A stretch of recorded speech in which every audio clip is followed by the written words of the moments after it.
நண்பா நான் ஒரு எக்ஸ்பெரிமெண்ட் வீடியோ ஒன்று பார்த்தேன். அந்த வீடியோ காட்டுறேன். வா பார்ப்போம். இன்னும் ஒரு பேப்பர் எடுத்துக்கிறான். அதை தண்ணியில் வச்சு எடுத்துட்டு அதில் இன்னொன்று பேப்பர் மேலே வச்சு எழுதுறான். எழுதிட்டு அது கொஞ்சம் காஞ்சோன்னே திரும்பி தண்ணியில் வச்சா அப்படியே திரும்பி வருதுடா. இந்த வீடியோ தான் நம்ம ட்ரை பண்ணணுன்னு இருக்கோம். பண்ணுமா? இந்த மாதிரி ஒரு சீட்டை எடுத்துக்கணும். எடுத்துக்கிட்டு அதை தண்ணியில் வைக்கப்போம். நல்லா டிப் பண்ணி எடுத்துக்கிட்டாச்சு.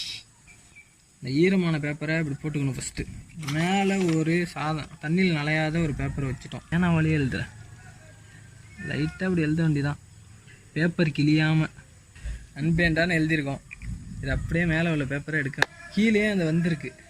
இது அப்படியே காயணும். இந்த பேப்பர் காயிற வரைக்கும் அப்படியே வச்சுருங்க. 1 hour later.